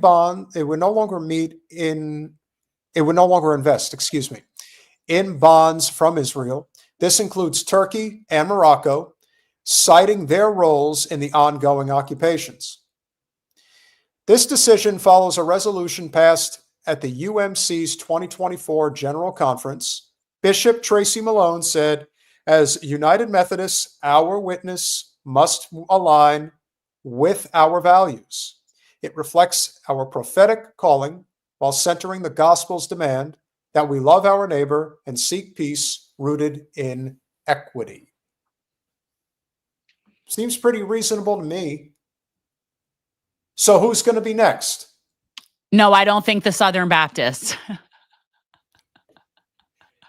No, I don't think the Southern Baptists either. I would hope that the Catholics would. I hope that what about the Lutherans? I would think the Episcopalians, absolutely. The Episcopalians are probably the most liberal Christian denomination in the United States. But you would think that this is probably going to start a chain reaction. What do you think? I hope so. It depends on how beholden any of these organizations, and let's be real, these are businesses. So it really depends on how beholden these businesses are to the Zionist movement. Financially, religiously, I don't know. And I don't know enough about the different sects to have that knowledge as to what their connections are. Checkpoint Charlie. I'll tell you what kind. Every single religion in the Western world is a bank. That's basically what they are. A tax-exempt bank. Explain to Christopher that we're not nihilists. Why are we acknowledging Chris back? Who gives a shit? Hey, Chris, go somewhere else. Don't need you here. He's a member. Thank you for being a member, Chris. You don't need to be if you think that you got to get upset at us because we don't like the fact that Jamal Bowman, who was a shill in many ways, and then goes and throws everybody under the bus because he got kicked out of Congress. He blamed Jimmy Dore for losing his congressional seat. Let me tell you something. Jimmy couldn't have been more happy, because Jimmy's an egomaniac in many ways, more happy than to hear Jamal Bowman, an ex-congressman, say that Jimmy is the reason I'm no longer in Congress. That's not. He was blaming Jimmy for that the force the vote didn't work. Force the vote would have worked. That's why they didn't do it. If there was any chance that they could have done something that would have allowed them some leeway and to save face because they knew it wouldn't work, they would have done it. But when they knew it would cause a problem, that's when they said, oh no, can't do it. No. Absolutely not. And we, again, as I said, we could disagree with Jimmy about a lot, but he was right about that. He was 1,000% right about But just it was Jamal's whole demeanor. It was everything. It was the most uninspired thing I ever saw. He was condescending to Bri. It just all of it. It did not motivate me to want to support somebody. And again, it's not my district. I have no horse in that race. No, again, if you're, like you said, whether it's Vladimir, whether it's Ritchie Torres, yes. Would somebody like Bowman be better than them? Sure. But is that moving the needle and actually getting things to be better? Exactly. How are they improving anything? When they had an opportunity to take the bull by the horns and they had a chance, you had Ilhan Omar, you had Jamal Bowman, you had Rashida Tlaib, you had Summer, I don't know if Summer was there yet. You had Corey. AOC, you had Cori Bush, and you had Ayanna Pressley. You had those 6 congressional members that could have actually stirred shit up, caused a real problem, and they chose not to. Cori Bush apparently is planning on running again against Wesley Bell. Again, would she be better than Wesley Bell? Sure. Is that changing things? No. It's just not. So when we say that your pathway in terms of liberating the United States of America, it's not coming at the ballot box. That's not to say don't vote. That's not to say that your vote doesn't matter. It all matters. It matters at the local level especially. But if you really want to make a change, if you want to make an impact, the only way that's happening is boots on the ground and coalition building against class lines. Yeah. That's it. And here's what I will say about the fire alarm. That has to be one of the stupidest moves a person who was already in bad graces to do when you get pegged as something politically. Like Ted Cruz gets pegged as a lot of things, including up his own ass. But that's for another time and another place. My point is, if you get pegged as the fire alarm guy, that's bad. Because that's never going to leave. And so if he attempts to run for office again, and I believe he will if Zoran gets in, he's still going to be that guy. And if he runs against Ritchie Torres, Ritchie is going to have things to use against him. Remember, the one thing about politics that really sucks, that it's always comes down to a game of who sucks more or who sucks less. If you suck less, then you might win. But somebody like Jamal Bowman is going to rub people the wrong way. Yeah. Well, what I think, and I think the point is when someone says you don't even like him, here's the thing. If I lived in that district and I had to vote between Ritchie Torres and Jamal Bowman, of course I would vote for Jamal Bowman. That to me is clear. But that doesn't mean that I find him worthwhile enough for me to go out of my way when it's not my, you know what I'm saying? Like there's a difference between who you would vote for of a lesser of two evils and who you want to go out of your way for to really promote to the world. Those are just different. I agree. And I do feel bad for those that are feeling helpless. I did not say Bowman. I said Ted Cruz. It's still not good. Still not good. Take Ted Cruz. He's just such a complete manifestation of everything that's wrong with our country. And he's such a sniveling son of a bitch. I don't want to be derogatory. I don't want to have to call out and do name calling and things like that. But this is what our country's become. We've become a joke. We've been a joke for a long time, but I think a lot of people are finally waking up to it. But maybe, just maybe, there is some light at the end of the tunnel. If the United Methodist Church is willing to go forward and divest what is probably millions of dollars out of Israel's war machine, then who's to say that the Lutherans aren't next? Who's to say that the Episcopalians aren't next? Or dare I say, Catholics? Say that the Catholic Church isn't next. The door is open now. Maybe with the last pope. I don't know about this pope. I don't know. I don't know what size the denomination is in the United States. I know that Catholics are number one and Protestant evangelicals are number two. But past that, I'd imagine that the Methodists are probably, they're right up there. Baptists are, somewhere between Baptists and Methodists, I would imagine. No, I don't want to be mean. I don't like people that are hurting others. So I'm in favor of justice. And I feel that times you have to call out certain people who have earned that ire in so many ways. That's what we forget. A lot of these people deserve to be called out in not so kind terms. We owe it to ourselves to not be afraid to say what needs to be said. I absolutely not. I am nothing, and I am proud to be nothing. My relationship with God is my own. I live by the golden rule. Do unto others as you would have done to you. That's my church, and if you like it, great. If you don't, that's your business.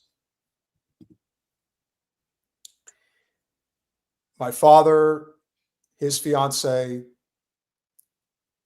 they go to church. They go to the Catholic Church every week. It's their business. I respect it, but it's certainly not for me. I am not an atheist like Jen. I believe in the possibility that there's a higher power, but odds are we're just here by dumb luck. That's all there is to it. That's why I'm very grateful to be alive. That's why I treat every day like it's sacred, because it is. Because I'm looking for my picture of one day it won't be here anymore. Hitch. Yeah. My poster of Hitch. Yeah, I am not my feeling about God is pretty much my same feeling about Santa Claus. I won't ruin it for other people who believe in it, but it's not my thing.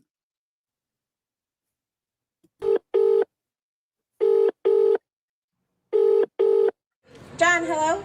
Hi, yeah, so my name is Luna, and I'm your constituent from 19144. I am calling today as a lifelong Philadelphian, a Jew, and a therapist. I'm calling today as I have been calling you for nearly 2 years. I'm calling today, Senator Fetterman, to tell you to pick up the phone. JVP members from all over the country have been calling your office for 22 months now, asking that you stop voting for legislation that continues to arm Israel and that you continue to block necessary life-saving aid from entering Gaza. Because you stand on your rooftop waving an Israeli flag while tens of thousands of children are murdered by the country that flag represents. Hey! Because you continue to support Israel even now, even as people in Gaza collapse in the streets from starvation or are shot by Israeli snipers while trying to collect food for their families. Doctors in Gaza are seeing babies who are so severely malnourished that they're born without any muscle or fat. You could hear her voice crack. Yeah. This is so I will say this again. I will say this to all of our Nick Fuentes adjacent viewers in the chat and beyond. Do you see what that sign says? These are all Jews. This is Jewish Voice for Peace. And this is Philadelphia. Jews say stop arming Israel. And they've been saying it for a really long time. So when you throw all Jews under the bus, you're only adding to the problem. You are not reducing it. Know the distinction between whether you are supporting Zionism or Judaism, or anti-Zionism versus pro-Zionism. And if you don't recognize that distinction, then you are not actually America first. We are one nation under the red, white, and blue, if that's what you believe. Now, we all know that that's not the case for a lot of people.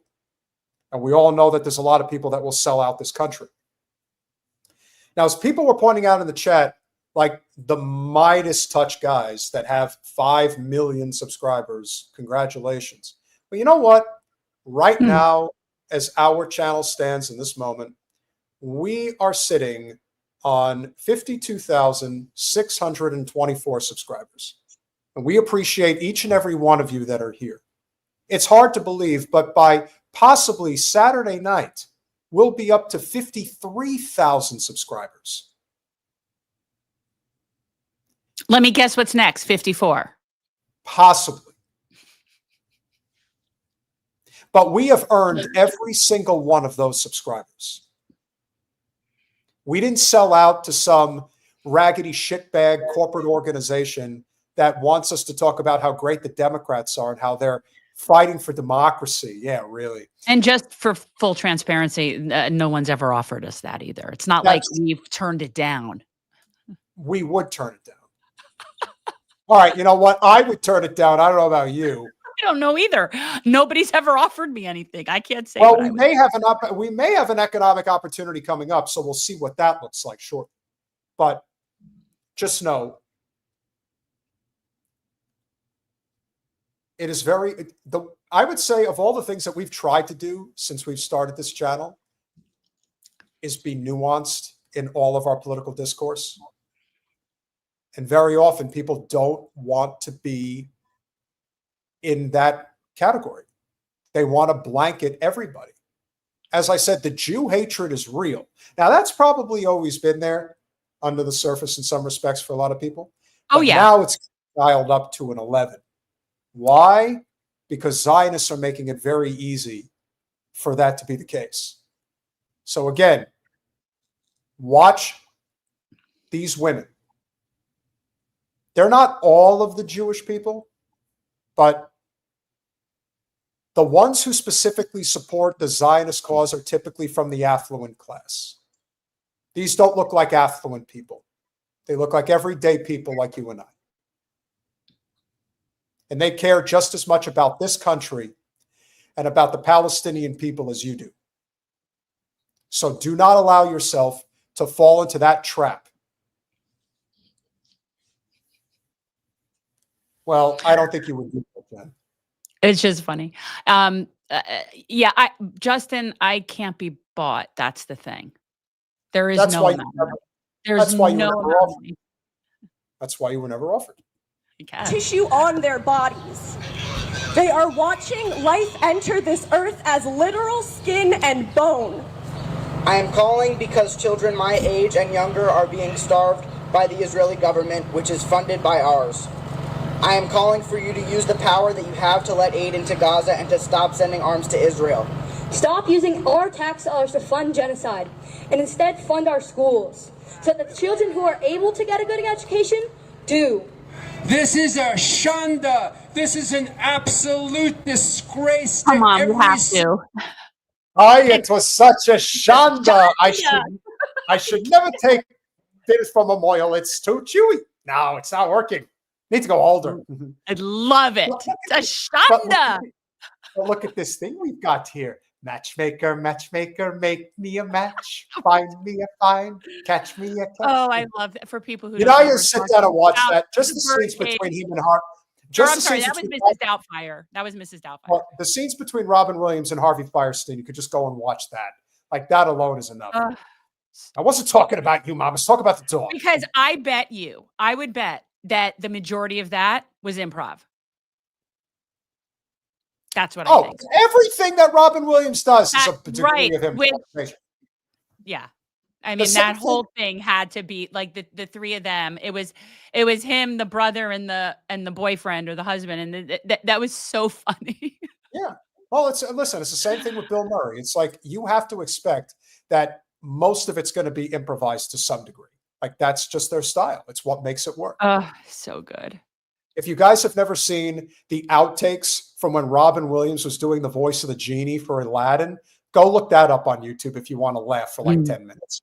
Single page of Jewish history. You are killing children. You are preventing people from being fed. You are arming murderers. You must stop arming murderers. That is what is going on. I don't know this man. We demand that you do your duty and you stop genocide now. Let Gaza live! Let Gaza live! The problem is that we know that no matter how many calls they get, no matter how, they don't care. They really don't. Not about that. Not at all. They don't care. Like that won't move the needle even a little bit. You could call them every day. You could let the voicemail just go off the hook. They don't care. Which is also why, as we said at the top of the show, to bring everything full circle, the only reason why Cracker Barrel went back on their word to change their branding and marketing is because they felt their bottom line falling beneath their feet. Right. It didn't go how they had wanted it to go. Or maybe it did. I don't know. I'm telling you. Financially, money is the only thing that they understand. But so sometimes the loss is a gain. And I don't know everybody. Again, I had a, like, you know what I mean? Like not always does it look like a gain to us, but it doesn't mean it's not a gain. I don't know, Pirate Justin. Jen, is Fetterman a Zionist? What would you call him? God, he's so gross. He's so gross. I would call the ogre an actor. He's an ogre actor is basically what he is. Yeah, he is. He's Shrek. Big time. Oh, that's mean to Shrek. I like Shrek. I still haven't seen it. Oh my God. Well, the first one, I mean, I'm not ever big on sequels and stuff, but Shrek was a great movie. It was. It was very clever. It was funny. It had a good vibe to it. It was great. You know who was supposed to be the original Shrek? Do you know who? It wasn't Mike Myers. You don't know? Chris Farley. Oh, really? Mm-hmm. Yeah, that was actually the last thing he was working on before he died. He had recorded this. It's online. You can hear it. He did a lot of recordings for the voice of Shrek. That was a real tragedy. I love Chris Farley. He was always one of my favorite SNL guys. And Tommy Boy was a great movie. I really enjoyed that one. Willie Bragg, thank you so much for the $5. Brian Tyler Cullen is a less disingenuous Kyle Kulinski, including both Dime Store Eminem, Kyle Kulinski Today, and classic dark hair edgy Kyle Kulinski. I am Look, I've spent time with Kyle. I don't have anything to say other than I'm extremely disappointed in the direction he's gone in. And Jen has insisted that the reason he's gone in this direction is because he did something to his brain when he dyed his hair blonde. That is not what I have ever said. Stop saying that. Why is he making that? Is not what I've said. I stopped watching him years ago. At this point, years ago. And really, I think it was at the end of the day when he got everyone in line for Biden, or that was what. Yeah, that was part of it. That, or I don't know. It was probably even before that. You could go back and listen to Kyle even during Trump's first term, and he was still Kyle Kulinski. But something happened along the way where he just made a decision. Now, I think he made it fine. It was a financial decision because he got to a point where his show was stagnant, if I remember correctly. And then the next thing you know, it's growing. And a lot of that just has to do with content. Our channel grows. The only reason our channel grows is because of supporters like you guys in the chat, because of the guys like you that are here, that you believe in what we're doing, that you know to smash that like button, that you know to share the stream, that you know to make sure you're always subscribed, that you chip in, and we get lucky every once in a while catching the algorithm. Our Claudia Scheinbaum clip is over, I think it's at like 20,000 views now. You know, we could never have imagined, you know, we would get clips that would get 200 views, and we're like, oh, well, at least some people are seeing this. If you're getting 20,000 views on a clip, that means you're legitimate. Like, we've actually crossed a threshold that has now allowed us to grow some. We didn't take any shortcuts. And if we are fortunate enough in the next year or so to get to 100,000 subscribers, it will be because of you guys, because we did it the right way. And that is a lot more valuable than selling out and getting 1 million subscribers. If that's how you want to make your living, fine. But if you can live with yourself knowing what the fuck is going on in Gaza right now and beyond, hey, if you could put your head down on that pillow at night knowing that you're directly causing the suffering of innocent children, hey, whatever works for you, buddy. That don't work for me. As the late Hulk Hogan would say, that's not going to work for me, brother. Stathios Tapas with the 10 something. I don't know where that's from, but thank you very much. Well, the name seems Greek or some other in that region, Mediterranean, Balkan. I don't know. What are we talking about here? What are we talking about? I don't know. It starts with an A. Angola? No, that's in, where's Angola? Yeah, Angola's in Europe. Maybe. No, Angola is in Africa. And what you're thinking about, Angola, Africa. Right. That's in Northern Africa. That's right. You're freaking me out. Now, what we could be talking about is Albania. Yeah, maybe. Because Albania is in the Balkan area and it might have that name. I don't know. Yeah. Well, someone's going to let us know. But someone's going to Angola is in Africa. But thank you for playing. Yeah. No, unknown is right. It's in the USA. JG, thank you so much for the $20 super sticker. You guys have been extremely generous this evening.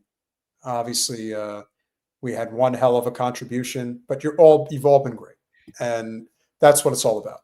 Right. It sounds Greek. It sounds Greek. And you know, far be it for me to, I don't know. But I don't know what the A stands for. That's the only thing. I don't either. And so with that said, we are extremely grateful that you guys were here this evening. We were supposed to have Janine Yonis and Mel, her podcast partner, on this evening. That will be for, I believe, Monday. Rachel wasn't with us in the chat tonight, but I will confirm. I'm pretty sure that'll be Monday. Got lots of wonderful guests coming up. We're so thankful that you guys are here. I will be here Saturday night. I don't know if I'll have a podcast comrade to join me, but we'll see. I will address the Patrick Bet David interview with Satan Yahoo. Can I just honestly, fuck him. Truthfully. And everyone is going to, look, he's just going to draw attention to the grifter that he is. Okay, so that's Monday the 8th. Rach, who do we have coming up on Monday? Who's our Monday guest? Who's the special Labor Day? Labor Day. Who's our Labor Day guest? So do we have one yet? Do I have to get cracking on getting a labor person on the show? Go back. That would be good. Like John Nichols or something like that. I haven't talked to him in a while. Actually, he'd want to come on. I don't know what's good that's going on in labor these days. I would imagine. Well, that would explain. Oh, okay. So Justin Bonomo will join us on the 1st. So poker time. Justin Bonomo is one of the most successful cash game poker players of all time. He is also Jewish, anti-Zionist, and has a lot to say about a couple of big-time Zionazis that reside in the same area that Jen lives in. Oh. The Mizrahi family, including their son, their world champion Zionist son, Michael Mizrahi, who has the Israel flag tattooed on his arm which he exposed when he won the World Series of Poker, because of course he did. But there are good people out there like Justin who do not want to be silent. In fact, has actually gone at it online with the Mizrahis. I actually saw it. That's how I connected with him. I saw the Mizrahis touting Israel, and he was like, fuck Israel. That's not Judaism. Bullshit. Good. He's good. And I think he's like you. I think he would rather just like live up in the mountains or like on like a hippie reservation type situation. So Well, I'm building one. So if you build it, they will come. maybe, but that's only in the movies. No, I have a feeling if I build where I want to be, other people would probably appreciate it too. Maybe so, but you can't tell them all just yet. I'm not telling anybody yet. That's a secret. So smash that like button, share, subscribe, do all those things that we ask you to do. We love you all. We appreciate you all. I'll see you Saturday. And Free Palestine. good night, guys.